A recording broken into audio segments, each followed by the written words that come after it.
Hi hello ನಮಸ್ತೆ. So ಇಲ್ಲಿ ನಾನಿವತ್ತು ತಾರ್ಲಿ ಮೀನಿನ ಸಾರು ಮಾಡೋಕ್ಕೆ ರೆಡಿ ಮಾಡ್ಕೋತಾ ಇದ್ದೀನಿ.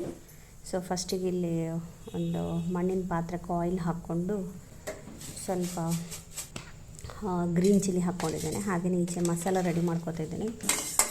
ಕೊತ್ತಂಬರಿ ಬೀಜ ಮತ್ತು ಜೀರಾ ಹಾಕ್ಕೊಂಡು ಸ್ವಲ್ಪ ಫ್ರೈ ಮಾಡ್ಕೊಂಡಿದ್ದೇನೆ. ಹಾಗೆಯೇ ಸ್ವಲ್ಪ ಶುಂಠಿ, ಬೆಳ್ಳುಳ್ಳಿ, ಆನಿಯನ್, ಹಾಗೆಯೇ ಬ್ಯಾಡಗಿ ಮೆಣಸಿನ್ಕಾಯಿ, ಸ್ವಲ್ಪ ಖಾರದ ಮೆಣಸಿನ್ಕಾಯಿನೂ ಹಾಕ್ಕೋಬೋದು.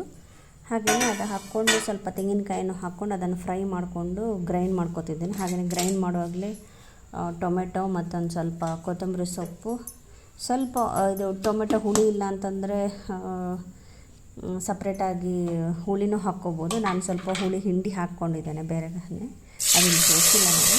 ಸೊ ಇದಾಗಿಂದ ನೀಟಾಗಿ ಗ್ರೈಂಡ್ ಆಗಿಂದ ಆಯಿಲಿಗೆ ಮಸಾಲಾನ ಹಾಕ್ಕೊಂಡು ಸ್ವಲ್ಪ ಫ್ರೈ ಮಾಡ್ಕೊಳ್ಳಿ. ಹಾಗೆಯೇ ಉಪ್ಪು ಹಾಕ್ಕೊಂಡು ನೀಟಾಗಿ ಸ್ವಲ್ಪ ಕುದೀಲಿ. ಇಲ್ಲಿ ಈ ಕಡೆಯಿಂದ ಈ ಮಸಾಲ ಕುದೀತಾ ಇರುವಾಗ ಈಚೆಯಿಂದ ನಾನು ಫಿಶ್ ರೆಡಿ ಮಾಡ್ಕೋತಾ ಇದ್ದೇನೆ.